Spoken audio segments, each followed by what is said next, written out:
Hello friends, let's talk about cargo damage. That is the least talked about subject when it comes to damages of your cargo in transit via shipping line. There are a lot of questions to answer. First of all, how soon you should notify your insurer or your shipping line? It must be 3 days of delivery, within 3 days of delivery. So make sure that you are able to notify within the first or second day as soon as you think that your cargo has got damaged, and especially get a survey done by authorized surveyor, because that survey report will be a legal document of the damage that has to be also produced as a evidence to the carrier that once we open the container, there is substantial damage to the cargo. Inform your insurer if you have an insurance also taken on the cargo. One big fact, even if your insurer is paying, the shipping line and the carrier are still liable to pay for damage. So do not think that your insurance will cover the loss and the shipping line or carrier is not responsible. They are. And all these will be definitely managed by the Federation as a service extended to even cargo exporters, not only service exporters or cargo exporters, especially who are doing perishable goods, fresh fruit, or anything which is liable to be damaged very soon or very high risk of damage. Federation will be able to take your cases with the shipping lines.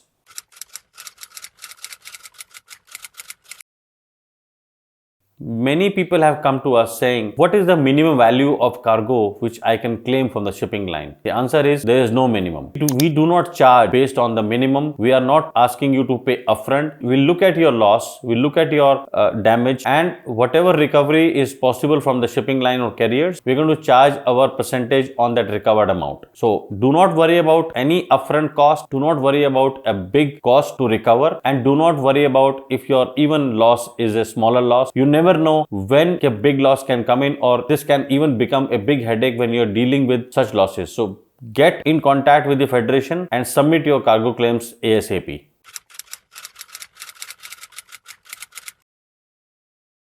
How do you know that you are eligible to get a cargo damage claim? There are 3 quick tips to understand. 1. You should make sure that you have a survey report before you stuff the container and handed it over to the carrier. You have to ensure that its evidence is sufficient enough to prove that cargo was in very good condition when it was stuffed in the container and handed over to the carrier. Second, that there is a substantial damage to the cargo which you cannot sell. And third, but not the last, you should be able to prove the monetary value of the cargo which you got lost, which you cannot sell, and that monetary value will become your cargo damage claim amount from these carriers. Reach out to the Federation to learn more about cargo damage claims and how we are able to successfully recover maximum amount from these carriers when there is a loss to your cargo. Thank you so much.